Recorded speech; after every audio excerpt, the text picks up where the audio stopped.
ഈ ദാനം എന്ന് പറയുന്ന കാര്യം ഒരു യൂണിവേഴ്സ് അല്ലെങ്കിൽ നമ്മൾ എന്താണോ നൽകുന്നത് അതാണ് നമ്മളിലേക്ക് തിരികെ വരുന്നത്. ഇന്ന് വേണേൽ കർമ്മ എന്ന് വേണേൽ വിളിക്കാം, അല്ലെങ്കിൽ ഇതിനെ വേറെ എന്തെങ്കിലും കോസ് ആൻഡ് എഫക്റ്റ് എന്ന് വേണേൽ വിളിക്കാം. മറിച്ച് നമ്മൾ ധനത്തിൻ്റെ കാര്യം എടുക്കുകയാണെങ്കിൽ ഏറ്റവും നല്ലത് ധനം ദാനമായി നൽകുക. അതിൽ ഏറ്റവും പുണ്യമായിട്ടുള്ളത് നമ്മൾ ഭക്ഷണം, ആഹാരം, അന്നദാനം നൽകുക എന്നുള്ളതാണ്. അതുകൊണ്ട് നമ്മളെ ചുറ്റുമുള്ള വിശക്കുന്നവർക്ക് ഭക്ഷണം കൊടുക്കുന്നതും നമ്മളെ മണി ബ്ലോക്ക് മാറുന്നതായിട്ട് കണ്ടിട്ടുണ്ട്. ധനം എങ്ങനെ ആകർഷിക്കാം? എല്ലാവരുടെയും ഏറ്റവും വലിയ ആവശ്യമാണ് ധനം എന്ന് പറയുന്നത്. അപ്പോൾ ഈവൻ എല്ലാവരും അവിടെ കേൾക്കുമ്പോൾ തന്നെ പൂർണ്ണമായിട്ട് അറ്റൻഷൻ ആവും. പക്ഷേ ഈ ക്രൈസിസ് വരുന്ന സമയങ്ങളിൽ ക്രൈസിസ് മാനേജ്മെൻറ്റ്, റിസ്ക് മാനേജ്മെൻറ്റ്, പിന്നെ അതുപോലെ തന്നെ മണി മാനേജ്മെൻറ്റ്, ഇങ്ങനെ പല പല തലങ്ങളിൽ പല പല പേരുകൾ സിറ്റുവേഷൻ അനുസരിച്ച് ആൾക്കാർ പറയുന്നുണ്ട്. അപ്പോൾ സാമ്പത്തികം ഉണ്ടെങ്കിൽ ഓൾമോസ്റ്റ് ഫിനാൻഷ്യൽ ഫ്രീഡം അതാണല്ലോ അൾട്ടിമേറ്റ്ലി എല്ലാവരും നോക്കുന്നത്. ഈ ലോ ഓഫ് അട്രാക്ഷൻ വഴി എങ്ങനെ പണം ആകർഷിക്കാം? ഓക്കെ, ആദ്യമേ തന്നെ നമുക്ക് സാറ് പറഞ്ഞ പോലെ തന്നെ ആദ്യം തന്നെ സ്പിരിച്വൽ തലത്തിൽ നിന്ന് എടുക്കാം. ഒരു ധനം എന്ന് പറയുന്നത് ആദ്യമായി തന്നെ നമ്മൾ മനസ്സിലാക്കേണ്ടത് ഒരു സ്പിരിച്വൽ എനർജി അല്ലെങ്കിൽ ഒരു ഡിവൈൻ എനർജി ആയിട്ട് നമ്മൾ കണക്കാക്കണം. ചില പുസ്തകങ്ങളിൽ പറയുന്നുണ്ട് പണം സാത്താൻ്റെ ഒരു ഭാഗമാണ്. ഈ രീതിയിൽ, അതായത് കുട്ടിക്കാലത്ത് നമ്മൾ പണത്തെ എങ്ങനെയാണ് കാണുന്നത് എന്നുള്ളതാണ് ഫസ്റ്റ് തന്നെയുള്ള നമ്മളെ ഒരു മൈൻഡ് ബ്ലൂ പ്രിൻ്റ് ഉണ്ടാകുന്നത്. ഉദാഹരണത്തിന് ഒരു കുട്ടി ഒരു ദാരിദ്ര്യപരമായിട്ടുള്ള അല്ലെങ്കിൽ ചുറ്റുപാടുകളിൽ നിന്നാണ് വരുന്നതെങ്കിൽ അദ്ദേഹത്തിൻ്റെ ലൈഫിൽ ഒരിക്കലും താൻ ഒരു സമ്പന്നനാകില്ല എന്നുള്ള കാര്യം അദ്ദേഹത്തിൻ്റെ സബ് കോൺഷ്യസ് മൈൻഡിലേക്ക് എത്താനുള്ള സാധ്യത കൂടുതലാണ്. അന്നേരം അതിനെ ബ്രേക്ക് ചെയ്യുക എന്നുള്ളതാണ് ആദ്യം തന്നെ ചെയ്യേണ്ടത്. അതിന് വേണമെങ്കിൽ ഓരോരുത്തരുടെ എക്സ്പീരിയൻസ്, ഓരോ വ്യക്തികളുടെ എക്സ്പീരിയൻസ് വായിക്കാം, ഓരോരോ പുസ്തകങ്ങൾ വായിക്കാം. അന്നേരം അതേപോലെയുള്ള ചുറ്റുപാടുകളിൽ നിന്ന് ഉയർന്ന വ്യക്തികളെ കാണാൻ സാധിക്കും, അവരുടെ എക്സ്പീരിയൻസ്. അതേപോലെ തന്നെ നമുക്ക് എത്തും അല്ലെങ്കിൽ എത്തിപ്പിടിക്കാൻ പറ്റും എന്നുള്ള കാര്യമാണ് ആദ്യം തന്നെ ഉണ്ടാകുക. പിന്നെ നമ്മൾ ആ ഒരു പണത്തിനോട് ഗ്രാറ്റിറ്റ്യൂഡ്, നേരത്തെ പറഞ്ഞൊരു ഗ്രാറ്റിറ്റ്യൂഡ്, അതോടൊപ്പം തന്നെ പണം എന്ന് പറയുന്നത് ഏറ്റവും ലോകത്തുള്ള ഏറ്റവും നല്ല വസ്തുവായിട്ട് കാണാൻ കരുതണം. ചിലപ്പോൾ എനിക്ക് പറ്റിയ ഒരു തെറ്റ് അല്ലെങ്കിൽ എൻ്റെ കുട്ടിക്കാലത്ത് അച്ഛൻ പറഞ്ഞിരുന്ന കാര്യം എന്ന് വെച്ച് കഴിഞ്ഞാൽ പണം ആവശ്യത്തിന് വേണ്ടി മാത്രം ഉപയോഗിക്കൂ, പണം പേടിച്ചുകൊണ്ട്, അതായത് പണം എപ്പോഴും കയ്യിൽ സൂക്ഷിച്ച് വെക്കണം. കൂടുതൽ പണം ഉണ്ടെങ്കിൽ ആരെങ്കിലും എന്തെങ്കിലും മിസ്റ്റേക്ക് നീ ചെയ്യും അല്ലെങ്കിൽ നീ തെറ്റായ വഴിയിലേക്ക് പോവും എന്ന രീതിയിൽ പറഞ്ഞിരുന്നു. ഇത് കുട്ടിക്കാലത്ത് കേൾക്കുന്ന സമയത്ത് തന്നെ എന്ത് സംഭവിച്ചു, എനിക്ക് ഒരു പരിധി കൂടുതൽ പണം വരുന്ന സമയത്ത് എനിക്ക് പേടിയാണ്. അതായത് ഇത് എൻ്റെ കയ്യിൽ നഷ്ടപ്പെടും, അല്ലെങ്കിൽ എന്തെങ്കിലും ഒരു തെറ്റ് സംഭവിക്കുകയോ അല്ലെങ്കിൽ എന്നെ ആരെങ്കിലും ഉപദ്രവിച്ചിട്ട് ഈ പണം എടുക്കുക എന്നുള്ള ഒരു ഭയം എന്നിലേക്ക് വന്നു. അതുകൊണ്ട് തന്നെ എൻ്റെ ലൈഫിൽ എപ്പോഴും മണി ബ്ലോക്ക് എന്ന് പറയുന്ന കാര്യം ഉണ്ടായിരുന്നു കുട്ടിക്കാലത്ത് തന്നെ.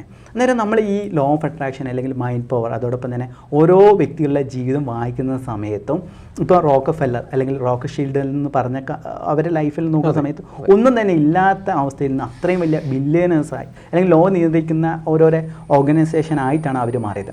അവരെന്താണ് സംഭവിച്ചത്, അവർ തന്നെ ചേഞ്ച് ചെയ്തെടുക്കുകയാണ് ചെയ്തത്. അതായത് നമ്മൾ ആ ഒരു സ്പിരിച്വൽ തലത്തിൽ നിന്ന് അതൊരു എനർജിയാണ്, കാര്യമാണ് എന്നുള്ള രീതിയിലാണ് നമ്മൾ ആദ്യം തന്നെ കാണുന്നത്. പിന്നെ നമുക്ക് ചക്രങ്ങളുടെ കാര്യത്തിലെടുക്കാം. ചക്രങ്ങളുടെ കാര്യത്തിൽ ഏറ്റവും അടിസ്ഥാനപരമായിട്ടുള്ള റൂട്ട് ചക്ര എന്ന് പറയുന്നത് അല്ലെങ്കിൽ മൂലാധാര ചക്രം എന്ന് പറയുന്നത് വെൽത്ത്, അബൻഡൻസ് എന്നുള്ള പറയുന്ന കാര്യമാണ്. അത് നട്ടലിൻ്റെ താഴ്ഭാഗത്തായിട്ടാണ് സ്ഥിതി ചെയ്യുന്നത്. ഇതിനെ സ്ട്രോങ് ആക്കുക എന്നുള്ളതാണ് നമ്മൾ ചെയ്യേണ്ടത്. ഇതിനെ വേണമെങ്കിൽ നമുക്ക് മന്ത്രങ്ങൾ ഉപയോഗിച്ച് സ്ട്രോങ് ആക്കാം. അതിൽ ലം എന്ന് പറയുന്ന മന്ത്രമാണ്, LAM, ലം എന്ന് പറയാം. പിന്നെ നമ്മൾ ചെയ്യേണ്ട ഒരു കാര്യം എന്ന് വെച്ച് കഴിഞ്ഞാൽ ഫിസിക്കൽ എക്സസൈസ് എന്നുള്ളതാണ്. പലരും ഈ ചക്ര മെഡിറ്റേഷൻ അല്ലെങ്കിൽ ചക്ര ധ്യാനം എന്നുള്ള പറഞ്ഞിട്ട് വെറും മന്ത്രങ്ങളും മെഡിറ്റേഷൻസും മുദ്രകളും മാത്രം ഉപയോഗിക്കുന്നു. ഒരിക്കലും തന്നെ അത് മാത്രം ഉപയോഗിച്ചാൽ പോരാ, നമ്മളെ ഫിസിക്കൽ ഫിറ്റ്നസ് നമുക്ക് വേണം. ഒരു വെൽത്തി ആയിട്ടുള്ള ഒരു വ്യക്തിക്ക് അല്ലെങ്കിൽ വെൽത്തിനെ അട്രാക്ട് ചെയ്യണമെങ്കിൽ നമ്മളെ റൂട്ട് ചക്ര സ്ട്രോങ് ആയിട്ട് വെക്കണം. റൂട്ട് ചക്ര സ്ട്രോങ് ആണെങ്കിൽ നമ്മളെ ഫിസിക്കൽ ഫിറ്റ്നസ് സ്ട്രോങ് ആയ വ്യക്തികൾക്ക് മാത്രമേ പണത്തെ കൈകാര്യം ചെയ്യാനും പണത്തെ അട്രാക്ട് ചെയ്യാനും സാധിക്കുള്ളൂ. അതിന് നമുക്ക് ചെയ്യാൻ പറ്റുന്ന മറ്റൊരു കാര്യമാണ് വജ്രാസനത്തിൽ ഇരിക്കുക എന്നുള്ളത്. അത് റൂട്ട് ചക്ര സ്ട്രോങ് ആക്കും. പിന്നെ നമുക്ക് ഉപയോഗിക്കാൻ പറ്റുന്ന മുദ്രയാണ് ചിന്മുദ്ര അല്ലെങ്കിൽ ജ്ഞാനമുദ്ര എന്ന് പറയുന്നത്. ഇത് റൂട്ട് ചക്രമായിട്ട് ബന്ധപ്പെട്ട കാര്യമാണ്. പിന്നെ ഞാനെപ്പോഴും ചിന്തിക്കാറുണ്ട്, ഞാൻ മലബാറിൽ നിന്ന് വരുന്ന ഒരു വ്യക്തിയാണ്, എന്തുകൊണ്ട് ഇസ്ലാമിയർ ഇത്ര ധനികനായി? നമ്മളെപ്പോഴും എല്ലാ മതങ്ങളും, ഞാനെപ്പോഴും ഒരു ഇന്ന മതത്തിൽ വിശ്വസിക്കുക അല്ലെങ്കിൽ ഇന്ന മതത്തിലായിട്ട് വിശ്വസിക്കുക എന്നുള്ള വ്യക്തിയല്ല, മറിച്ച് ഓരോ മതങ്ങളിലും ഓരോ കാര്യങ്ങളും നമുക്ക് പഠിക്കേണ്ടാവും. ആ സമയത്താണ് ഞാൻ ഇസ്ലാമിനെ ശ്രദ്ധിച്ചത്. എന്നെ സംബന്ധിച്ചിടത്തോളം അല്ലെങ്കിൽ കേരളത്തെ സംബന്ധിച്ചിടത്തോളം ഏറ്റവും ധനികരായ ഒരു വിഭാഗമാണ് ഇസ്ലാമിയ അല്ലെങ്കിൽ നമ്മുടെ സഹോദര മതം എന്ന് പറയുന്നത്. അന്നേരം അവരെന്തുകൊണ്ട് റിച്ചായ എന്നുള്ള ഒരു കാര്യമാണ് ദാനം എന്നുള്ള പറയുന്ന കാര്യം. ദാനധർമ്മം ആപത്തുകളെ തടയുന്ന ഖുറാനിൽ പറയുന്നുണ്ട്. അതോടൊപ്പം തന്നെ അന്നദാനം മഹാദാനം എന്ന് പറയുന്നത് വേദങ്ങളിൽ പറഞ്ഞിട്ടുണ്ട്. നമ്മൾ ദാനം കൊടുക്കാത്ത വ്യക്തിക്ക് ഒരിക്കലും തന്നെ റിച്ച് അല്ലെങ്കിൽ സമ്പന്നനാകാൻ സാധിക്കില്ല. ദാനം എന്ന് പറയുന്നത് വളരെ ഇമ്പോർട്ടൻ്റ് ആയിട്ടുള്ള കാര്യമാണ്. ഞാൻ ഇസ്ലാമിയ എൻ്റെ സഹോദരന്മാരെ എൻ്റെ ഫ്രണ്ട്സിനെ കാണുന്ന സമയത്ത് അവരെല്ലാം സക്കാത്ത് അല്ലെങ്കിൽ നോമ്പ് സമയത്ത് അവരെ കയ്യിൽ ഇല്ലെങ്കിൽ പോലും കടം മേടിച്ചിട്ട് അവർ ദാനം നൽകുന്നതായിട്ട് ഞാൻ അത്ഭുതത്തോടെ നോക്കിയിട്ടുണ്ട്. കാരണം എനിക്ക് അച്ഛന് ഒരു ഷോപ്പായിരുന്നു. അന്നേരം അവിടെ സക്കാത്ത് അല്ലെങ്കിൽ ഈദുൽ ഫിത്തറിനെല്ലാം ഓരോ കാര്യങ്ങൾ ഓരോ ഫംഗ്ഷന് അവരെ ചുറ്റുമുള്ള അത് മതം നോക്കാതെ അവർ കൊടുത്തിട്ടുണ്ട്. അവരുടെ ലൈഫ് നോക്കുന്ന സമയത്ത് അവരെല്ലാം ഇന്ന് ഒരു നല്ലൊരു നിലയിലെത്തിയിട്ടുണ്ട്. എന്നാൽ ദാനം കൊടുക്കാത്ത വ്യക്തികളാകട്ടെ അവർ ലൈഫ് എപ്പോഴും താന്നുകൊണ്ടിരിക്കുന്നതായിട്ടാണ് കാണുന്നത്. ഈ ദാനം എന്ന് പറയുന്ന കാര്യം ഒരു യൂണിവേഴ്സ് അല്ലെങ്കിൽ നമ്മൾ എന്താണോ നൽകുന്നത് അതാണ് നമ്മളിലേക്ക് തിരികെ വരുന്നത്. ഇന്ന് വേണേൽ കർമ്മ എന്ന് വേണേൽ വിളിക്കാം, അല്ലെങ്കിൽ ഇതിനെ വേറെ എന്തെങ്കിലും കോസ് ആൻഡ് എഫക്റ്റ് എന്ന് വേണേൽ വിളിക്കാം. മറിച്ച് നമ്മൾ ധനത്തിൻ്റെ കാര്യം എടുക്കുകയാണെങ്കിൽ ഏറ്റവും നല്ലത് ധനം ദാനമായി നൽകുക. അതിൽ ഏറ്റവും പുണ്യമായിട്ടുള്ളത് നമ്മൾ ഭക്ഷണം, ആഹാരം, അന്നദാനം നൽകുക എന്നുള്ളതാണ്. അതുകൊണ്ട് നമ്മളെ ചുറ്റുമുള്ള വിശക്കുന്നവർക്ക് ഭക്ഷണം കൊടുക്കുന്നതും നമ്മളെ മണി ബ്ലോക്ക് മാറുന്നതായിട്ട് കണ്ടിട്ടുണ്ട്. പിന്നെ രണ്ടാമത്തെ മന്ത്രമാണ് ശ്രീം എന്ന് പറയുന്നത്. ശ്രീം എന്ന് പറയുന്നത് ലക്ഷ്മി ദേവിയുടെ മന്ത്രമാണ്. അതായത് ശ്രീം എന്ന് ജപിച്ചിട്ട് രാവിലെ എഴുന്നേറ്റ് ശ്രീം എന്ന് മന്ത്രം ജപിക്കുന്നത് നല്ലതാണ്.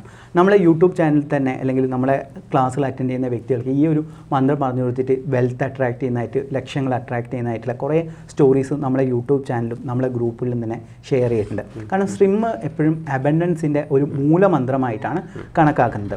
പിന്നെ നമുക്ക് ചെയ്യാൻ പറ്റുന്ന ഒരു മാനിഫെസ്റ്റേഷൻ മെത്തേഡ് എന്ന് പറയുന്നത് ഒരു താന്ത്രിക് മെത്തേഡാണ് ബേലീഫ് മാനിഫെസ്റ്റേഷൻ എന്ന് പറയുന്നത്. അതിലെന്ത് ചെയ്യുക, നമ്മൾ ബേലീഫിൽ ഒരു പച്ച മഷിപ്പെന്നുണ്ട്. ഇത് റിലേഷൻഷിപ്പിനാണെങ്കിൽ ചുവന്ന മഷിപ്പെന്നാണ്. എന്നാൽ പണത്തിൻ്റെ കാര്യമാണെങ്കിൽ നമ്മൾ പച്ച മഷിപ്പെന്നുണ്ട്. നമ്മൾ എന്താണോ ആഗ്രഹിക്കുന്നത് അത് ലഭിച്ചതായി. ഉദാഹരണത്തിന് എൻ്റെ ബാങ്ക് അക്കൗണ്ടിൽ 1,00,000 രൂപയുള്ളതിന് പ്രപഞ്ചശക്തി ഇല്ലെങ്കിൽ നിങ്ങൾ വിശ്വസിക്കുന്ന ദൈവത്തിന് നന്ദി പറയുന്നു.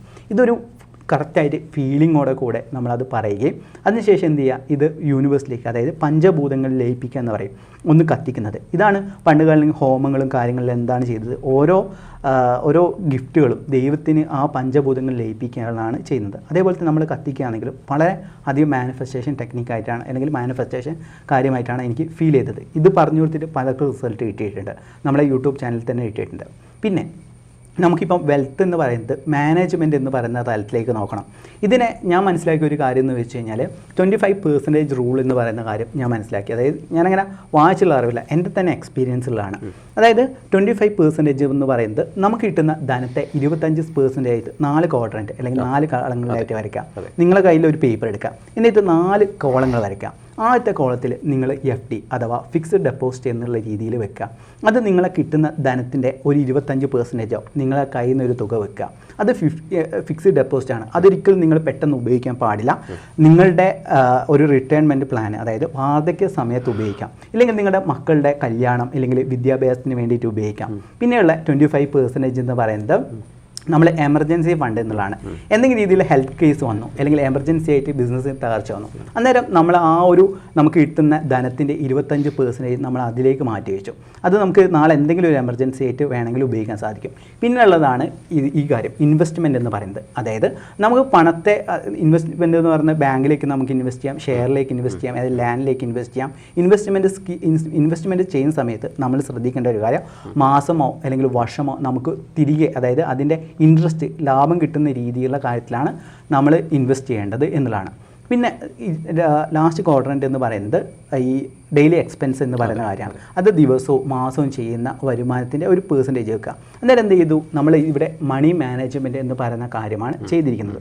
ഇത് എനിക്ക് തന്നെ തോന്നിയത് എന്തുകൊണ്ട് അവർക്ക്, അതായത് പണക്കാർക്ക് എപ്പോഴും കയ്യിൽ പണമുണ്ട്, അവർ ഇൻവെസ്റ്റ് ചെയ്യുന്നുണ്ട്, അതായത് എപ്പോഴും ഇൻവെസ്റ്റ്മെൻറ്റ് ചെയ്യുന്നുണ്ട് അവർ ഓരോ കാര്യങ്ങളിലും. ഇപ്പം നിങ്ങൾ സാറിന് ചാനലായി തന്നെ ABCക്ക് തന്നെ ഏകദേശം 4-5 ചാനൽസ് ഉണ്ട്. ഇതിൻ്റെ അന്നെല്ലാം തന്നെ വരുമാനം വരുന്നുണ്ട്. ആ വരുമാനമാണ് ഇതിലെ എംപ്ലോയീസും ഇതിലെ ഓണേഴ്സും എല്ലാം തന്നെ ഉപയോഗിക്കുന്നത്. ജ്യോതിഷമോ വാസ്തുവോ പൂജയോ നിങ്ങൾക്ക് ആവശ്യമുണ്ടോ? ഈ താഴെ കാണുന്ന നമ്പറിൽ വാട്സപ്പ് ചെയ്യൂ. നിങ്ങൾ ചെയ്യേണ്ടത് ഇത്രമാത്രം: ഈ നമ്പർ നിങ്ങളുടെ മൊബൈൽ സേവ് ചെയ്യുക. അതിനുശേഷം ഞങ്ങളുടെ നമ്പറിലേക്ക് വാട്സപ്പിലേക്ക് ഹായ് അയയ്ക്കുക. ജ്യോതിഷ സംബന്ധമായ എല്ലാ ആവശ്യങ്ങൾക്കും ABC മലയാളം നിങ്ങളോടൊപ്പമുണ്ട്. ജ്യോതിഷവുമായി ബന്ധപ്പെട്ട എല്ലാ വിശേഷങ്ങളും നിങ്ങളിലേക്കെത്താൻ ABC ജ്യോതിഷം സബ്സ്ക്രൈബ് ചെയ്യുക.